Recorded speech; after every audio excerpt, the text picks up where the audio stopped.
All right, welcome to this panel on cell and gene therapies for chronic conditions. This is Devyn Smith, COO of Sigilon Therapeutics and also a member of the ARM board. It's a pleasure to be here today with some distinguished guests. Just to lay some of the groundwork here, so we're going to talk a little bit about chronic disease, in particular the use of cell and gene therapies. And I think in cell therapy, we've had a very long history, but not a lot of success in chronic disease. And you've seen cell therapies really shift over the last few years into oncology and acute indications. But that's changing, and we've got some folks here who will talk about how their companies are thinking about it and really attacking chronic disease. In addition, from a gene therapy perspective, we've seen success in orphan conditions, but really haven't moved into these broader, larger population chronic conditions. And I think that's where we'll also have some discussion on how we do that. Has the science matured? How are we thinking differently? What are some of the challenges? So I'm excited. We've got a very distinguished group here. And so what we want to do is maybe just start with a brief intro and an overview from each of you of how your company, what your company's doing and how you're thinking about chronic disease. And why don't we start with Emile? Sure. Hi there. My name is Emile Nuwaysir. I'm the president and CEO of BlueRock Therapeutics. We are a wholly owned but independently operated subsidiary of Bayer Pharmaceuticals. Our mission is to prove that degenerative disease is not inevitable, that you can reverse degenerative disease. We are a company at the intersection of the cell and the gene, where we believe industrial control and commercial rights to manufacture any cell and edit any gene for our therapeutic purposes. And we implement that with a strategy where in the first case, you're replacing cells that are lost in the degenerative condition, or in the second case, edited cells that have been genome edited for enhanced safety or efficacy. Our lead programs, we have 3 therapeutic areas: cardiology, neurology, and immunology.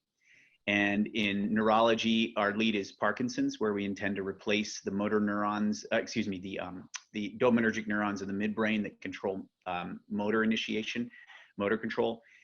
We also have 3 other programs in neuro and in heart failure and also in immunology. And in all those cases, these are at least one of these indications we're going after is a long-term chronic unsolved problem with tens of millions of patients that really don't have, that is an unmet medical need, where there's no disease-modifying treatment. You're on mute, Devyn. Thank you. Jane, you want to give us sort of your background, a little bit about the company? Sure. I'm Jane Lebkowski. I've been involved in cell-based therapies for over 35 years. I'm currently the president of Regenerative Patch Technologies. And it's an exciting company that we have been focusing on the development of an implant for a highly chronic, a highly degenerative disease called dry age-related macular degeneration, and the advanced form of it called geographic atrophy. So this is an indication where there are no current treatments available at all to patients. And so we're looking at developing an implant. It's a tissue replacement implant that replaces some of the structure that's degenerating in patients with macular degeneration, the Brooks membrane and the RPE cell layer. So we've finished a phase 1/2A clinical trial, and now are moving on to a phase 2B clinical trial. So again, looking at tackling a chronic disease. Very good. Very good. Thank you, Jane. Pavan, you want to cover sort of the gene therapy approach that Axovant's taking? Yeah, absolutely. And thanks, Devyn. I appreciate the opportunity to be here today. I'm Pavan Cheruvu. I'm an internist and cardiologist by training. Now I'm CEO at Axovant Gene Therapies, where we aspire to be a leading company using gene therapy approaches to target multiple neurodegenerative conditions.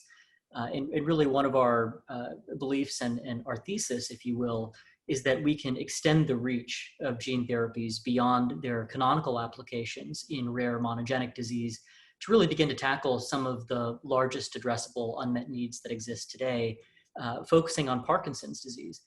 So our lead asset is in a phase 2 dose escalation study in Parkinson's disease, where we're modality agnostic. So here we use a lentiviral vector system uniquely taking advantage of that increased packaging capacity that lentiviral vectors have to encode all three of the transgenes required to transform tyrosine, an amino acid, endogenously into dopamine and allow patients with Parkinson's disease to natively produce dopamine at physiologic levels. So we're excited about the progress we've made so far. We now have a more potent version of this vector, a more potent construct that we've optimized and have dosed the first several patients in a dose escalation series with data from our current dose cohort expected before year end. We also are looking at the application of AAV-based gene therapies in rare diseases, in these cases, fatal pediatric diseases where children have a markedly reduced life expectancy, GM1 gangliosidosis and GM2 gangliosidosis, better known as Tay-Sachs disease, where single gene defects give rise to single enzyme deficiencies. And it's that enzyme deficiency that in these lysosomal storage disorders leads to progressive neurodegeneration and ultimately neuronal cell death. So we're looking to really attack early and intervene with gene therapies that can replace the deficient gene as early in these children's lives as possible to achieve a disease modification effect.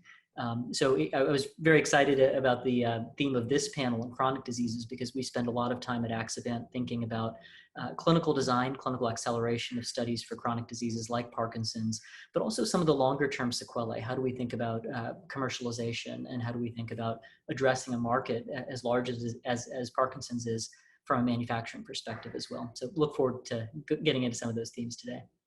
Very good.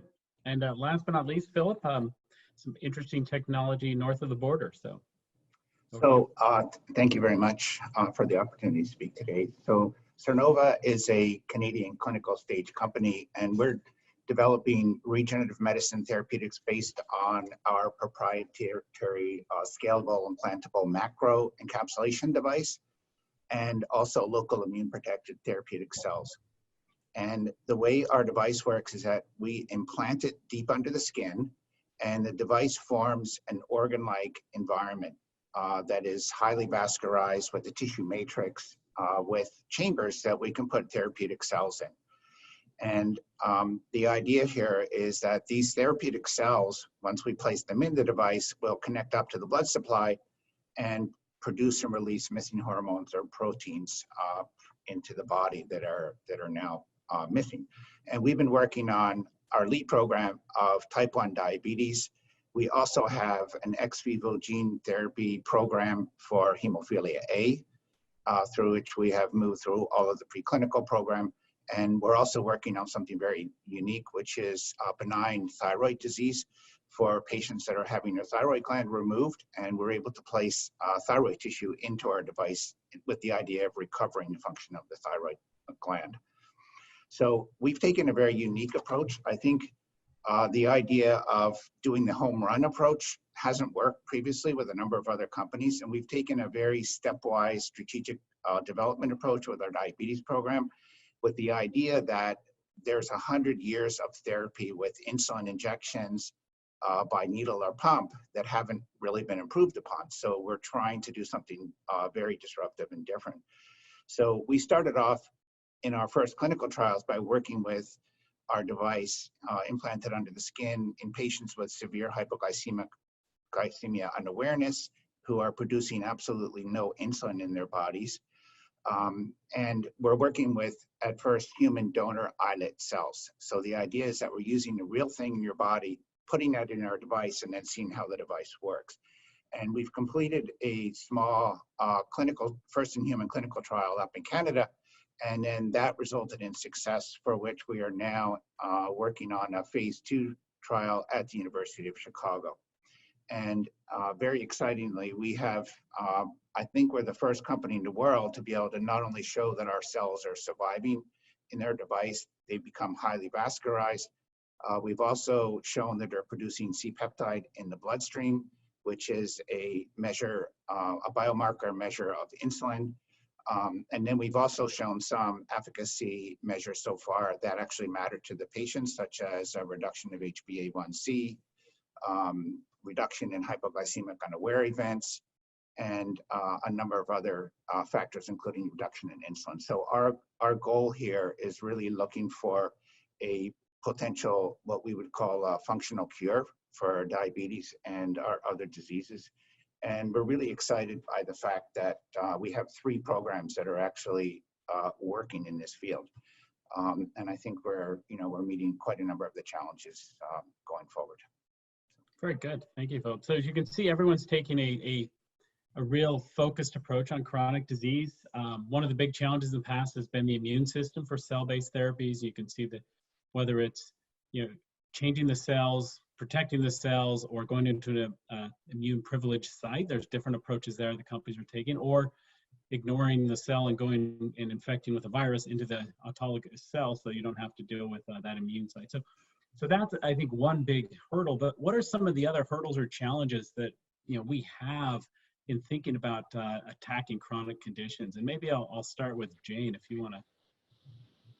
Yeah, I think that there are a number of challenges, and I think we have to think about a lot of the different chronic diseases that are out there. And many of the ones that we're tackling right now are ones that don't even have any types of other therapies that are available to patients. So I think we have to be creative in the endpoints that we're looking at for some of these indications, because in some cases, there might not be appropriate endpoints. We might need to build new endpoints.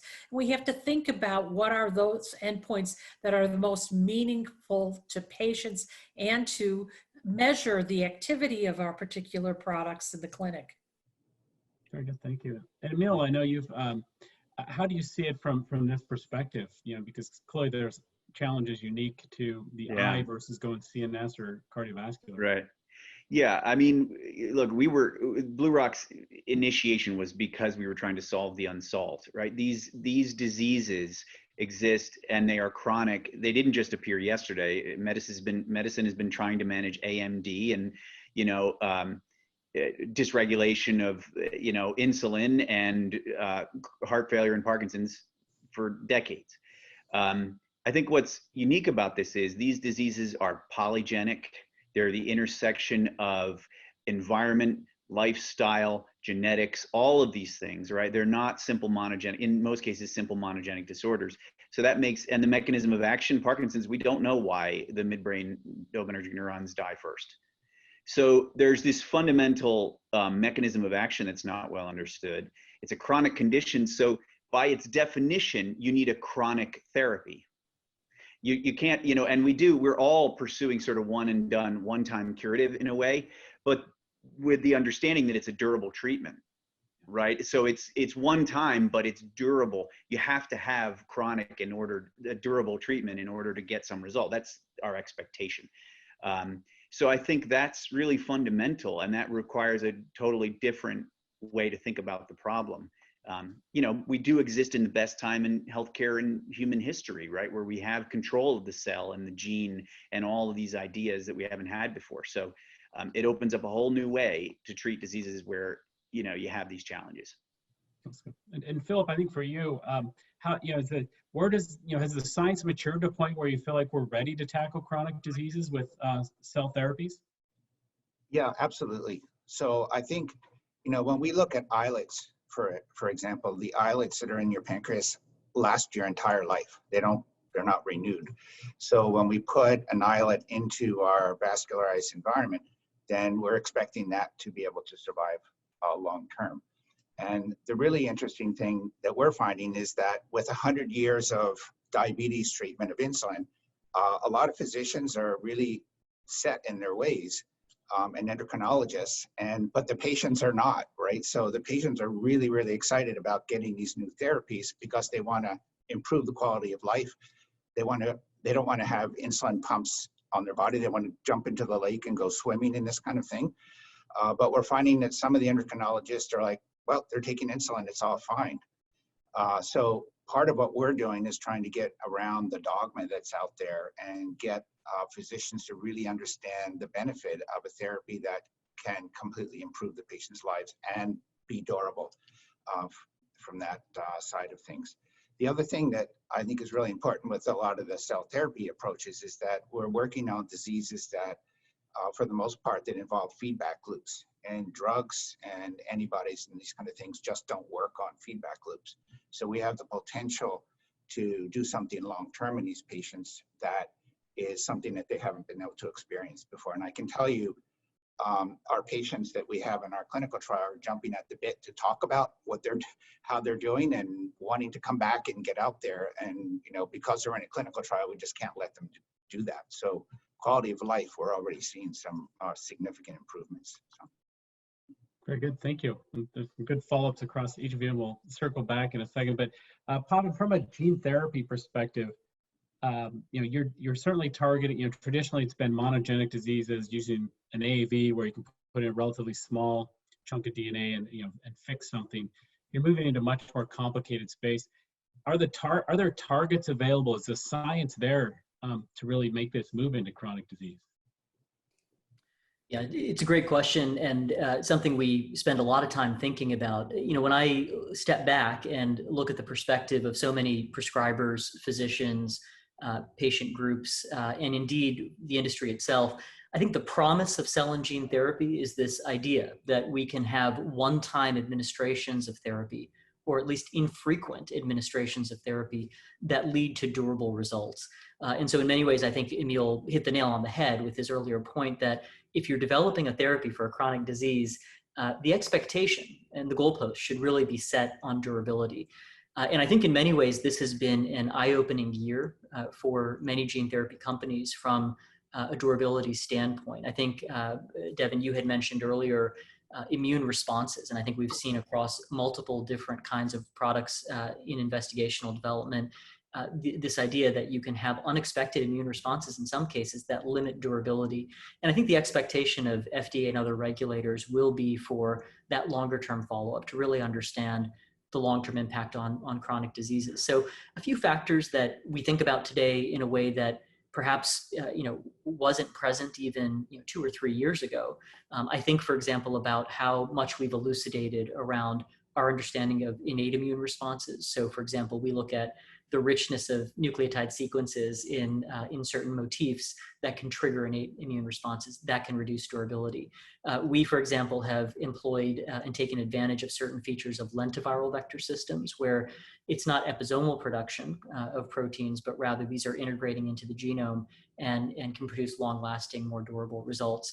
So I think this is a really unique moment where, as we see that evolution of generation 2.0 or even 3.0 of gene and cell therapies, we can really begin to push the boundaries of science and try to enhance that durability profile. That's great. So just to follow up on that durability, I think for a long time people thought one and done. We'll treat once and we're done. The question I have is, one, was that realistic? Still realistic today, or do we need to sort of not overpromise in this space? So, Emile, I know this is one that's near and dear to your heart. Well, I definitely believe in that. I believe that we should hold that as our goal, right? If our therapies fall short and require repeated administration, then okay, we'll deal with that. We'll improve them. But we fully expect that, we will give a Parkinson's patient a 10-year durable benefit. That's our goal with a single treatment. So, I think that should be the goal, and it's absolutely possible. It's just a question of the scientific method and careful clinical trials. So that's great. I agree with that. Any other perspectives on sort of that durability piece, Jane or Philip? Yeah. So, no. Oh, go ahead. Go ahead. Go ahead, Philip. Oh, okay. No, I think the durability is absolutely critical. And in terms of looking at our clinical trials, we're monitoring patients out for activity, looking at 5 years and beyond, so that we can monitor, in fact, what is the durability of our particular therapy, and looking at the survival of the cells that we implanted, and looking at the, again, their function and their safety over long term. Is there any degeneration of the implant? Which so far we're not seeing any. So I think durability is very, very, very, very important for some of these more complex therapies, especially if you're looking at comparing to something like an injection or something that's relatively simple and ingrained already in patients. Very good, thank you. Philip? Yeah, I think in terms of the durability, I think it's important to have these really great long-term goals, But I think that we also have to look at the potential of small steps forward and really get out there that if we haven't hit the long-term goal immediately, that this is not a failure, that, moving forward. So in the field of diabetes, just getting your cells to survive within a device has been a big hurdle in the field. Then the next step is getting them, and what we did right away is form an organ-like environment for the therapeutic cells, because that's where the cells are living in the body, right? So for us, it's really been a stepwise process, and first keeping the cells alive, and putting them in the right environment, and then the next one is getting the product into the bloodstream so that it's actually functioning, and then getting the right dose. And then when you start to put all those things together, then you start to build durability. And right now, even in our study, we're supposed to be removing devices at the end of the treatment, and we're finding that our patients are wanting to keep them in, period, refusing to take them out, which is good, which allows us now to be able to look at long-term durability going forward. So you kind of build on that short-term success and then continue to build, towards that great goal that we all have together.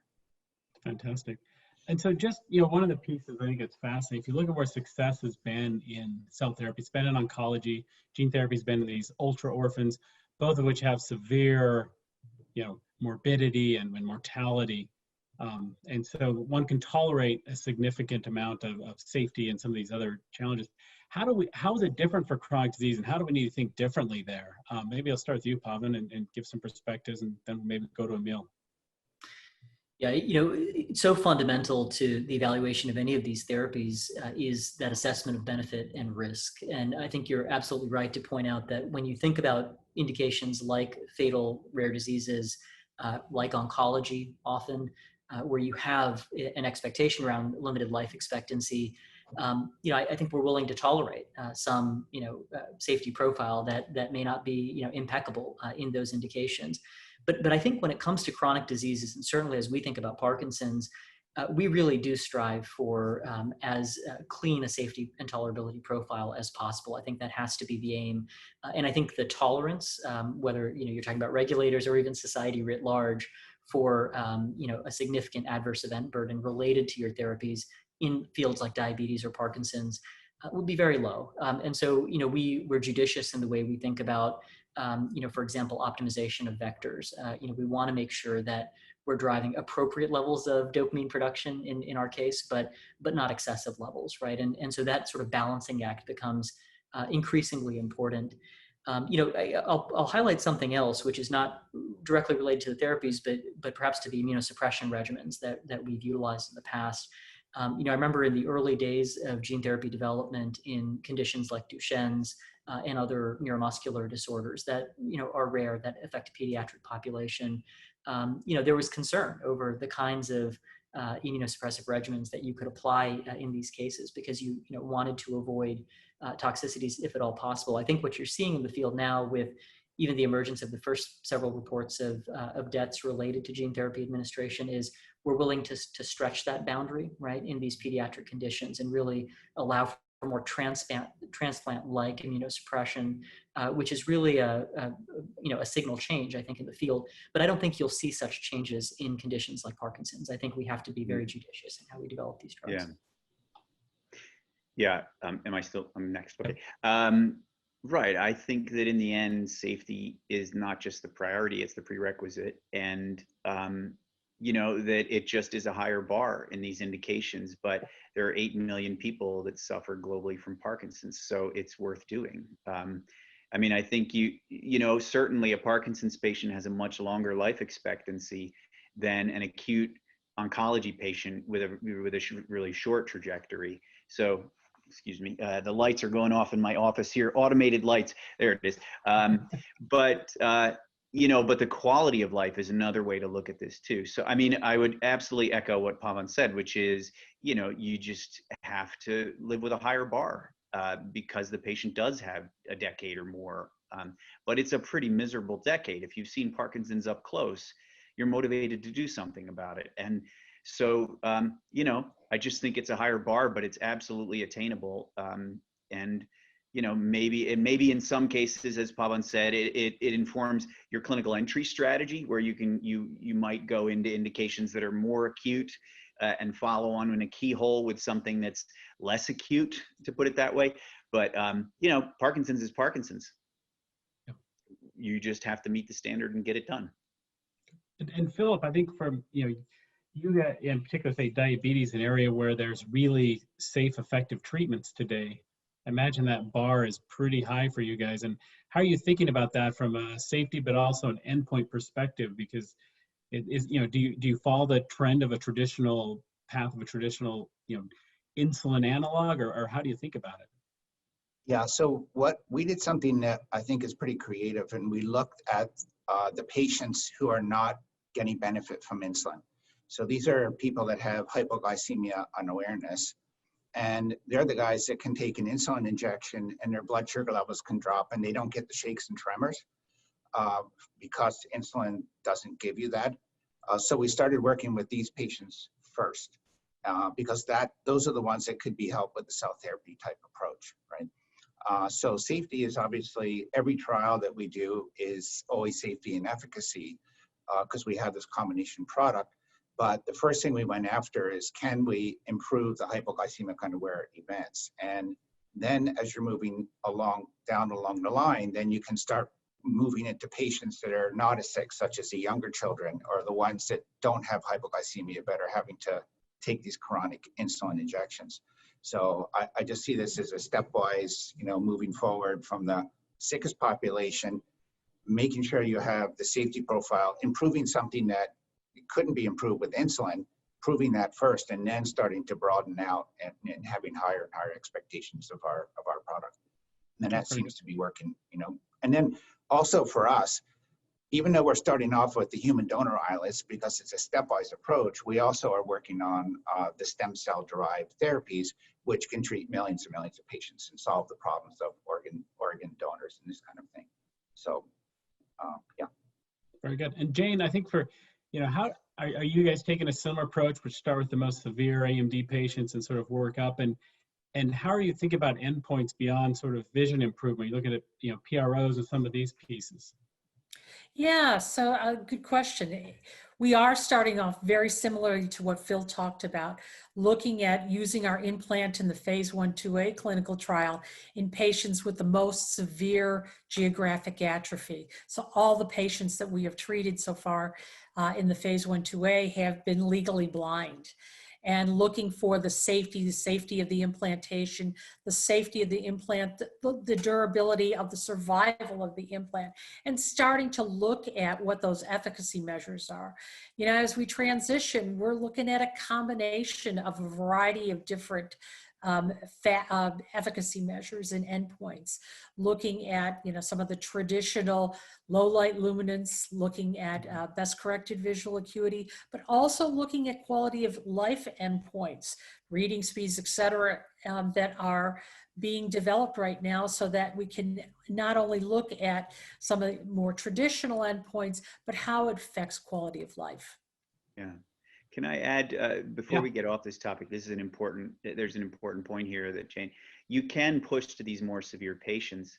And my experience, though, and with the FDA actually feedback on this, is that they obviously recognize the risk-benefit trade-off that you're going through doing that. So one thing we didn't mention that's different about the problems we're all trying to solve is that these are often highly degenerate tissue conditions where the cells are not sick or simply dead and gone. So if you go into a Parkinson's patient who's 20 years post-diagnosis, it is very difficult at that stage. That person is very, very late stage to intervene and have a positive effect. So you've now tipped the balance entirely to, you're really just testing the safety of putting in your device or drug or your cell. So you're not testing so it's a trade-off. My experience is the FDA understands that really well and is really responsive to that.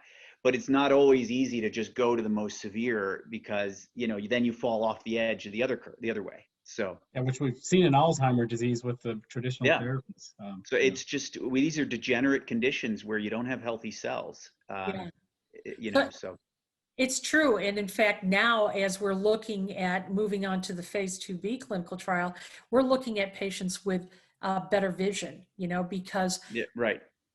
that's the kinds of things, these are the patients, and even anecdotal data from our trial really suggests that it's going to be these earlier stage patients who are going to have the most benefit.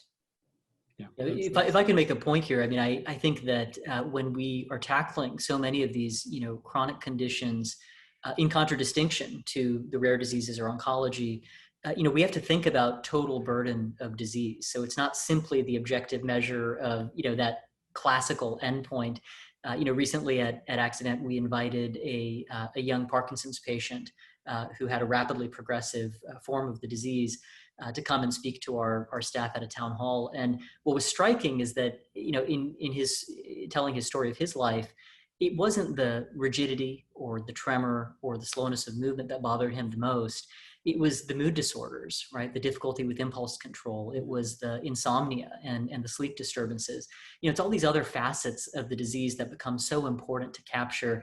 And Philip, you would know this well from a standpoint of diabetes. It's not purely about the HbA1c or the glucose control. It's all the other ramifications of having diabetes on a patient's life that we have to begin thinking about and incorporating into our studies. And we've seen an increased focus from FDA on, things like patient-reported outcomes, quality of life measures, ADLs, as we're designing our study endpoints. That's great. I think Philip, go ahead. Yeah, I think that's a bunch of really important points have been brought up. In our study, when we work with the FDA, we have a number of key and efficacy endpoints, but then we have 20 additional measures that they made sure that we we're doing, and we have a number of quality of life indices that we're looking at. And I think in this cell therapy, gene therapy approach, we really are going to be able to help patients in terms of quality of life. For us, simply the idea of not having to take these continuous injections, and it's just going to significantly improve. And I think you're also right about that. It's really important to do lots of different endpoints. So, what we're trying to do is understand not, which endpoint works, but which combination of endpoints are working. And when we go into our pivotal study, we're going to have a really good idea of what works and, how these cell therapies are actually improving the lives of the patients. So. That's great. And so it's interesting. The other thing I want to say is I think that it's really going to be indication dependent on what level of patient disease you have. For diabetes, we specifically started off by looking at patients that have absolutely no insulin production in their body, so that when we do get insulin in the bloodstream, we know where it's coming from, right? So that's going to be really different than some of the other diseases such as Parkinson's, et cetera, that you're working with. So I think we shouldn't bias ourselves, and the FDA should, in terms of saying we all have to pick the worst of the worst. I think it's really disease dependent, indication dependent. Yeah. That's fair. One question I'd have is, how have you seen the FDA? What have been some of the areas that they've pushed on a little more than perhaps they may if you were pushing forward, say, a small molecule or traditional antibody, given we're moving into this larger chronic disease space? I know, maybe we'll start with Jane, and then we'll just sort of work our way around. Yeah, no, I mean, I think in working with the FDA, I think there's been a lot of back and forth about, what are your endpoints, and how are you going to show clinical benefit? I think that is something, especially when you're looking at one of these particular therapies and looking at the safety profile. Again, I think comes back to a particular question that we were talking about before. It's that risk-benefit ratio, and that it's tipped in more on the safety side more for these chronic diseases. So I think it's really monitoring long-term safety and defining very closely what is going to be clinical benefit.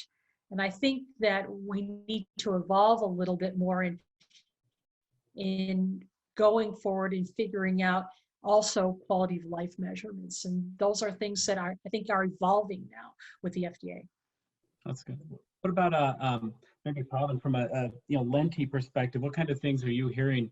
Because you're really cutting new ground here to bring a vector-based approach to a broader population?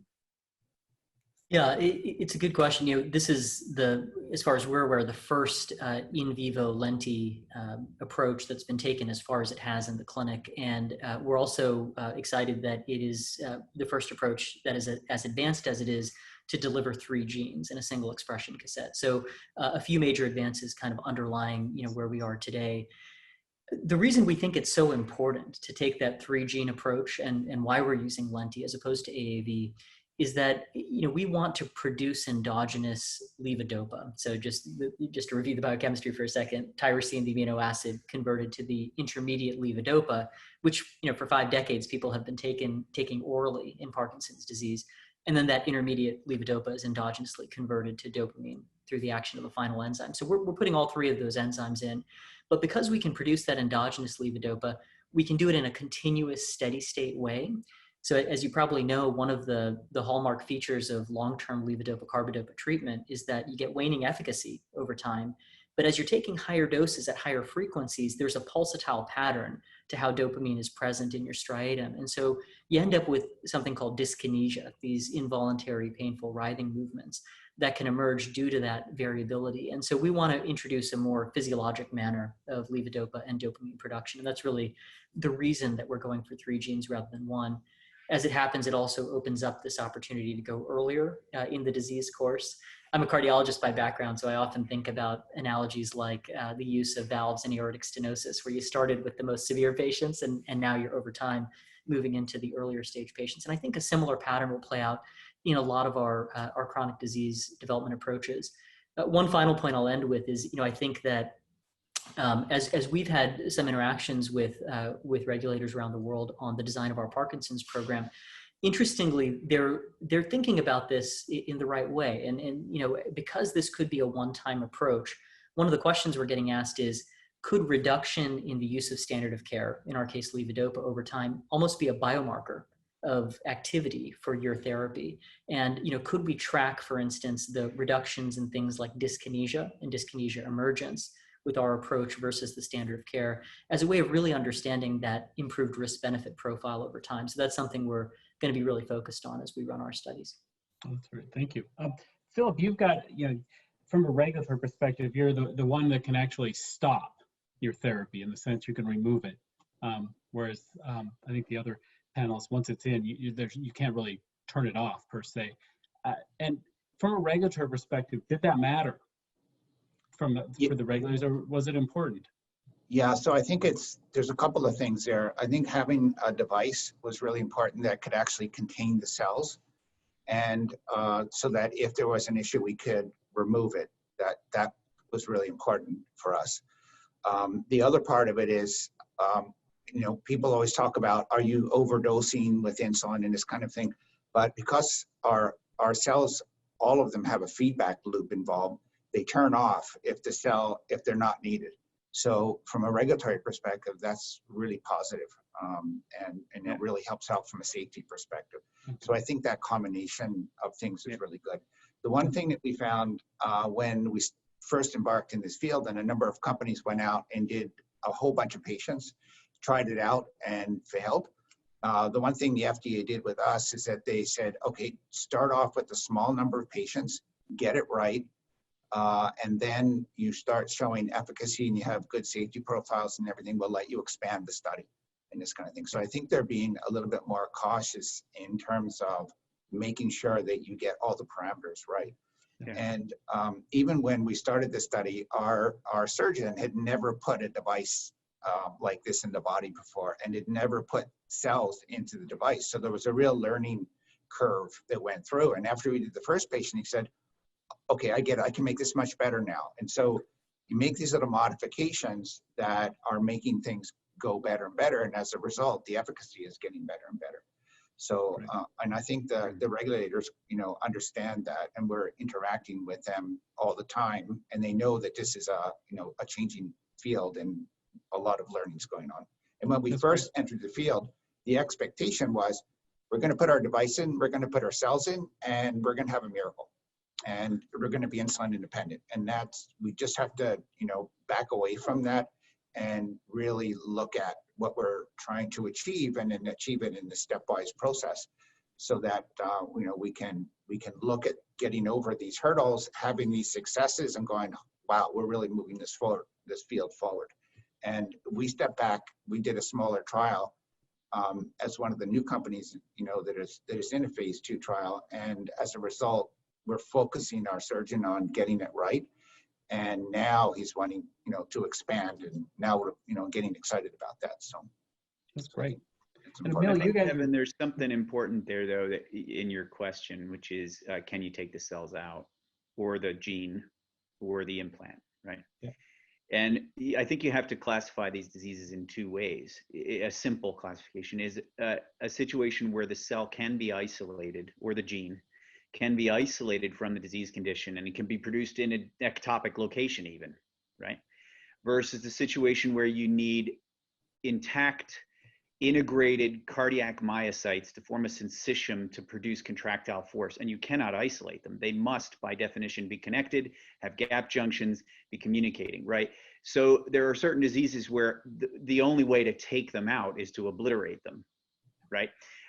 Which you can do, you can absolutely do, but by the nature of the disease and the mechanism of action, you must create a new tissue, right? Our objective is to rebuild the motor center, right, in a Parkinson's patient, to re-innervate the human brain. It's not, you can't put a capsule in and do it. So that it creates a whole nother, absolutely a whole nother set of challenges, but you're really not going to solve Parkinson's without that, without that neurotransmission in the native state. So it's a challenge for sure, but it's one we're going to solve, and we have to solve. So. And how, I think you're certainly BlueRock's cutting edge and thinking about actually integration into an existing tissue using a stem cell derived approach. How do you, what are some of the regulatory things that, considerations for you guys around that? Because, everyone's kind of approaching chronic disease from different ways, and there's different regulatory considerations. It'd be good to get your perspectives. I think the panelists have made some great comments. I would echo, for example, what Pavan said about the what are you measuring in your Parkinson's trial is a good example. But I think if I were to look across all the feedback we've gotten across all 3 disease areas, all 3 therapeutic areas, cardiology, neurology, and immunology, it's really about long-term stable engraftment and what are the issues and challenges and opportunities with that? How do you measure it? What does stable mean? What does long-term mean? And then around the integration and, is that cell fully integrated? Is it doing what it's supposed to do, or is it making serotonin instead of dopamine, right? So it really falls into a lot of it around that long-term stable engraftment concept for us, because that's fundamental to what we intend to do. We intend to long-term stable engraft a manufactured cell, right? That's a whole new paradigm for the FDA. It has really, arguably not really been done yet. I think the idea of engraftment is really, really important. And that's how we developed our device, to have the cells integrate within the tissue matrix and the vascularization. If you can't do that, you don't have a cell that's going to survive. So I think, what we did is what you're doing, but within a device, because we're able to we're using our cells as a production of a therapeutic agent into the bloodstream. So, we're a little bit more lucky than you are, I think, in terms of how we're operating from a regulatory side of things. Yeah.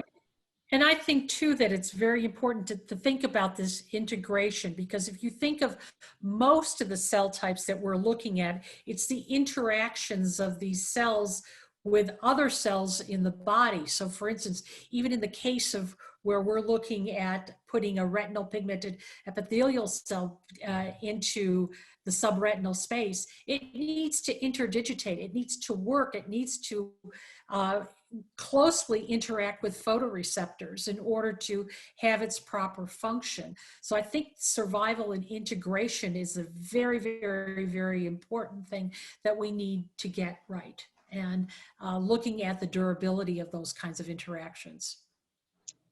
Yeah, that's exactly, I think we all agree on that point. Yeah, how do exactly. One of the other big challenges, I think, here is manufacturing. And, you have a certain amount of flexibility when, in oncology, when the pricing's or is Yep. quite aggressive, and you've got the ability to not be so tight on getting that cost down. But how are you guys thinking about it for your own particular entities on how are you going to manufacture in a reasonable way, but also be able to scale up, because we're not talking you need to make 50 doses a year. You may need to make 10,000, and it's a whole new ball game. So maybe Emile, you want to take this one, and we'll just. I'll give a brief answer and then pass it around. The simple thing is we're all off the shelf, right? Everybody here is, I think, or at least we're striving to be off the shelf. So I think that's the first thing, is that you're not stuck in the autologous. Wake up. You're not stuck in the autologous paradigm of the costs and logistics. So we are allogeneic, off the shelf, frozen cryo product. That's the first thing that fundamentally alters the structure. I mean, the pricing for these products will not be driven by their costs. Okay. Which is great. And the bottom line is, talking about pricing at this point when we don't have that dramatic efficacy that we all expect is sort of irrelevant, because if the efficacy stinks, then the pricing, but if the efficacy is great, then there's a compelling reason to figure out how to pay for this. So I just think it's good to but in the end, it's really probably about allo as the first case. I mean, I don't think that at least our therapies, that's going to be the challenge. Okay, good. And Jane, so for you, I think you've got a differentiation protocol to get into the RPE cells, and how you think about scaling up manufacturing there? Any sort of unique things beyond some of the things that Emile mentioned? Yeah, no, I think it's very important. And my mantra is CMC all the time. I think, first of all, I'm very grateful. I got into this business because I only need 100,000 cells on the implant. So it's something that we can look at a relatively small number of cells. And even if we're thinking about delivering somewhere like 100,000 doses a year, it's still manageable with even today's technologies. But I do think it's really, really important for all of us to think about the CMC side way in advance, and thinking about how you're going to make it for your phase 1 to phase 1 clinical trials, but then thinking about how are you going to transition to commercial scale. Because the thing that I think about every day is, I might at commercialization have to make 60,000 to 100,000 of these implants every year. And that's something that you need to invest time in and invest money in and intellect in. So I think it's really important. That's good. So in Philip, I think for you, diabetes, for example, you need a few more than 100,000 cells per patient, plus you're having to have a device manufacturing component too. How are you guys thinking about that? Yeah, so the device side is actually a lot easier, because we're working with a GMP device facility, and we've worked very closely with them.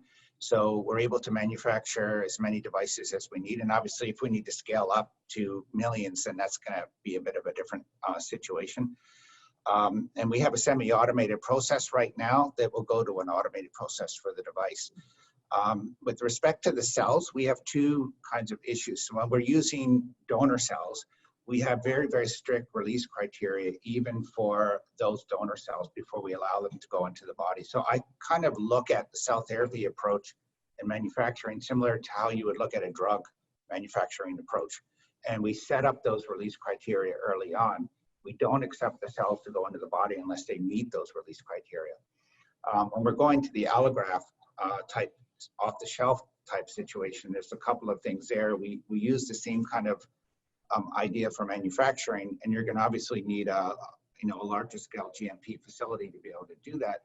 And then you're also going to have to be concerned about the cryopreservation and then the shipping of this product around the world. So there's a number of different hurdles that have to be gotten over. And again, it's starting off small and then thinking to the we always prepare for success. So thinking about the future and how we're going to scale this up. And working, with our teams to be able to do that. So, and we're also working with, established companies out there that are already thinking about GMP tape production of cells. And for a number of our pharma partners that we're working with, some of these are already establishing GMP manufacturing facilities for stem cells in the US in preparation for clinical trials going forward. So I think they're thinking way ahead. Good. And Pavan, you're in a very unique position where there's a tremendous amount of effort and infrastructure around AAV, which is still, working to get up to scale and drive the cost down.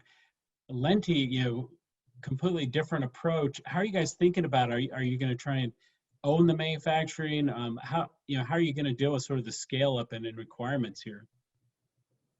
Yeah, manufacturing and supply chain is an enormously complex but crucial piece of the puzzle for being successful as a gene therapy company. Among the gene therapy leaders that I speak to, I would say, conservatively, about 40 to 60% of their time and mind share is spent thinking about CMC related issues. So it just goes to show how vital this is right now.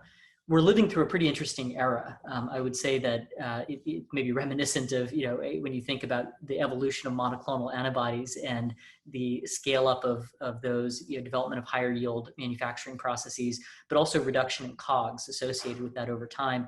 We're living through this, I think, inflection point in really how we're able to manufacture, whether it's AAV or Lenti, at scale. Even 3 years ago, when I stepped into this role, I noticed that with many of the release assays and potency assays that were being used, there was tremendous variability, and that led to significant quality control types of issues as you're thinking about batch to batch differences and trying to ensure some level of manufacturing consistency. So what's been really pleasant to see is as the field has evolved, even in the last few years, we've been getting better at developing these assays, at ensuring greater consistency and greater quality.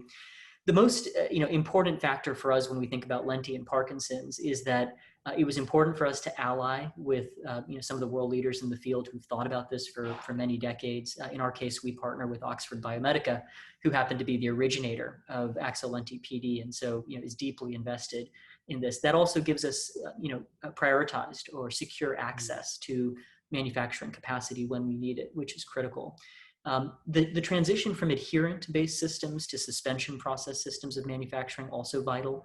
As Emile has pointed out, Parkinson's affects 1 million people in the US and many millions globally. So, if we're as successful as we hope and aim to be, we really need to be prepared to produce tens of thousands, if not hundreds of thousands of batches per year.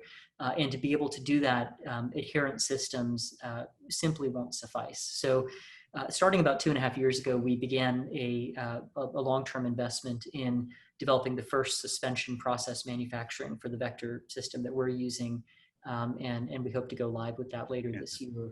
But that's really what's going to enable us to be successful in our RCTs and ultimately in commercialization. That's great. And you can see there's a lot of similar themes here on manufacturing that we're all struggling with and thinking about and trying to think ahead, because it is a different scale from what we've It's a 2x2 box. It's allo and auto and small and large dose. Basically, those 4 boxes drive your costs. So what Jane said is so important. I mean, in Parkinson's, it's 1 million cells. In heart failure, it's 1 billion cells, roughly, as a therapeutic dose. So you have a 1,000-fold manufacturing challenge. Which of those 4 boxes are you in? Yep, and then you've got a very different strategy. So, we've got a few minutes left. What are some of the key business or commercial models, commercialization things we need to think about?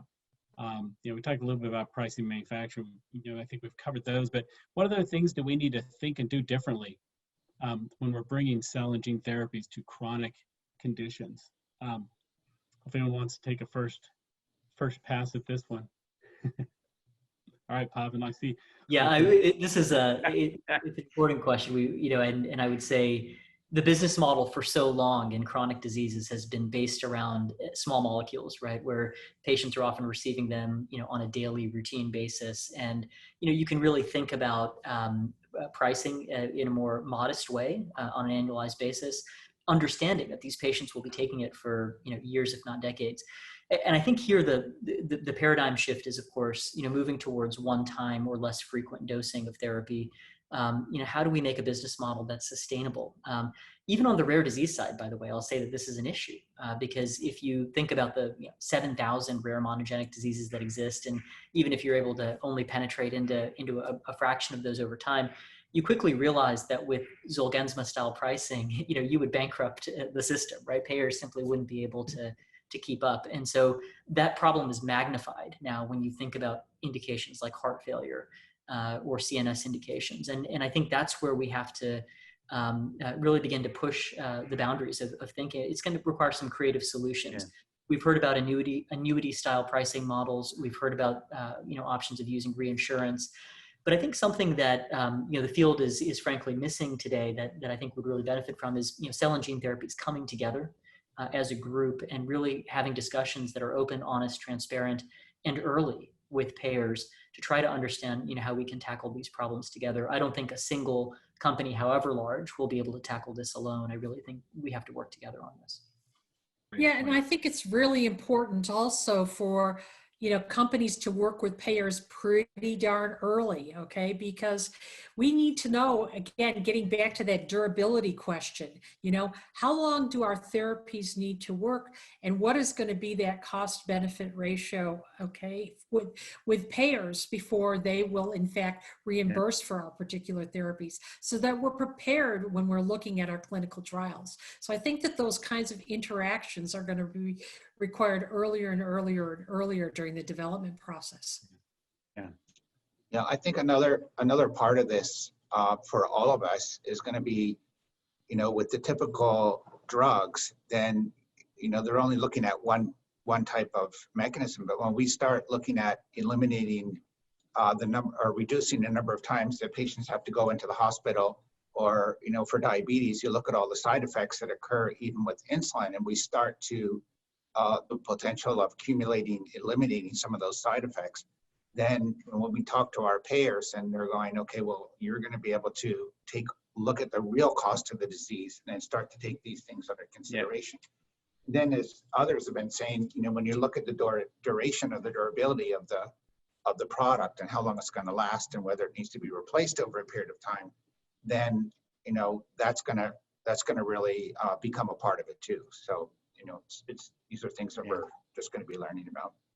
Devyn, I think the single biggest change, all of these things are right, and we're all highly merited comments, but I think the biggest impact on your business model is that allo auto question, or the off the shelf equivalent. Is it just in time or off the shelf? And if you're on the right side of that equation, then you can manage all of these other issues. If you're on the wrong side, then you've got all this. So I think that's the single biggest decision in your business model. And after that, there's all these other issues about pricing and all access. And so. Yeah, I think you're right, Emile. I mean, I think that's why I think we're at the point where the science is matured. We can actually tackle chronic conditions because we've got allogeneic approaches, right, or gene therapy approaches that are novel enough to do so, whereas 10 years ago we weren't there. So all of us are members of ARM, and I think Pavan brought up a good point. Like, what are some things that we as an industry can do to work together and in a non-competitive legal way, all that kind of stuff, but to really help each other push forward some efforts in the chronic disease space. So Emile, one of the officers of ARM, what's your I'll just try to give some really quickly. I think I'm trying to help ARM to work towards engaging the FDA in some educational sort of forums. One of the things Peter Marks has told us in these sessions we have with him, which is phenomenal, is the challenge he has with being swamped by his success of the Interact meetings and the accelerated regulatory and the RMAT. All of this is pushing for more and more interaction earlier and earlier. And he just can't get enough people fast enough and train them and keep them. And so if we in industry can help him with that, that would be really valuable. So I think I hope ARM, and I know BlueRock is really interested in this, in a way that doesn't affect the conflict of interest rules for the FDA and all that, that we can help them, educate them on the fundamental issues in our field. In my field, it's stable long-term engraftment, pluripotency, critical quality attributes, all those things. Each of us has this different version. But, and ARM is working on a GMP guidance document, A gene and A cell, which is similar to what was produced for the monoclonal antibody field, which we think will be really helpful. So that's what I'll say. Lots we can do. I think it's about education is my main I would agree. response. Yeah, I think ARM's done a really nice job of identifying those areas of commonality to really push things through. So we're almost out of time. So one, the stem cells on the Mesa meeting for me, this ARM meeting is one of my favorites for, gosh, probably more than a decade now. And it's the first one that's been virtual, and you've seen all the impacts of COVID here, where we've had lights going off, we've had Wi-Fi drop, we've had, all the things that one gets in this COVID world. Any bit of advice as, each of you have navigated this with your individual companies that, would be, that you feel would be, what's the one piece of advice you give to other ARM members that's helped you navigate through this with your company? And we'll just start with Jane. You're muted. You're on mute. Yeah.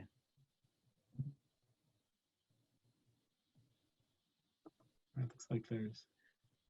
Okay, I think one thing that has been very, very, very important is, again, looking at patients. I mean, patients, working with patients, working when you're looking at your clinical trials, working to try to accommodate patients and working through the various follow-ups to make sure that they can safely and willingly come in for follow-up visits. So I think it's very close attention to the operations of your clinical trials and looking at how you can facilitate patients coming through, not only for enrollment, but then subsequently in follow-up. Very good, thank you, Jane. What about you, Pavan? What's your piece of advice? Somewhat ironically, I found that despite this era of social isolation, I've just learned so much from the collaborations and the communication I've had with other business leaders during the pandemic. I would go back to the point that Jane was making around the integrity of our trials and making sure that we're running our studies in as ethical a way as possible while keeping safety first and foremost for our patients. In Parkinson's disease, of course, hugely important, given that many of our patients are elderly. We've seen, tremendous difficulty on the part of families, caregivers, bringing patients even into the hospital setting and some hesitation around that. And so we've innovated, for instance, remote platforms, ways to conduct certain clinical assessments via a video call as opposed to requiring that in-person visit.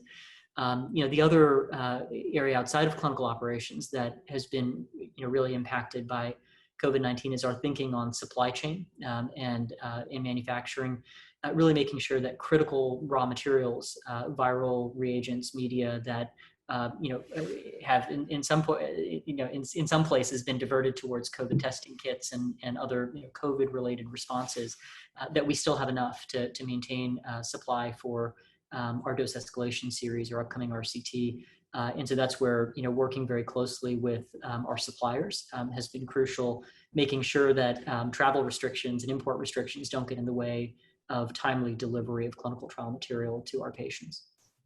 Good. Philip, what about you? Yeah, so first of all, when this all started to occur, we first looked internally and we set up all the provisions and guidelines for our internal staff to be safe, right? We set up all the, the ability to communicate outside, from home and this kind of stuff to keep all the processes going. And then we look very closely, obviously, at our clinical trial. We have patients that are long-term treated patients that we cannot just stop. And so then, we work with FDA, we work with our clinical site and our CRO to put all the provisions in place to ensure that those patients are safe. And the clinical site shut down for a little while, so we had to keep from a surgical procedure. And then as they started to open up, then our surgeon actually went to bat for us for our patients. And then I think was one of the earliest groups to be able to get approved by the hospital to go in and start and continuing to do the transplants and this kind of thing. So I think it's really a multi-dimensional approach that we've taken to really working closely with our patients, and we're in a lot closer contact with our patients just on a daily basis, almost just to make sure that they are doing okay. And the physician is has lots of teleconference calls with them. And then there are some measures where they have to, we've got patients all over the country right now in the US, and there's some measures that we're able to get the patients to go to their local labs to get those measures done. And there are some things where they have to come in into the University of Chicago to get that done. So we've had people come in on flights and be protected that way. So there's a lot of thought, a lot of considerations, pros and cons in terms of getting the data, and just working closely with FDA on how to make it. And I think the FDA has done a great job in working with companies like ours who are continuing their clinical trials. So yeah, so it's really a team effort here. That's great. Emile, about your piece? Oh, I think that's been great commentary. I would just say that, the key word for us, I think, as the CEO, is resilience. I think the organization, the team, your approach, your thinking, you just have to be willing to adjust and keep going. And this too shall pass, right? We'll get through this. And, I think at some point you have to, while COVID is unbelievably important and has impacted us in all these ways, and this is all, at some point you have to get back to talking about your mission and your objectives and achieving this, and the patients, and reminding everybody of why you're doing what you're doing. So that's, I think, the transition that has been important for us. That's great. But it's been great commentary. I want to say thank you to all of you. This has been a great panel, and you've all provided some really great insights as we think about moving cell and gene therapies beyond the acute and oncology space and ultra orphans into these broader chronic conditions. And I think it's going to be very exciting to watch the clinical data roll out, and hopefully see some product launches in the coming years. So thank you very much.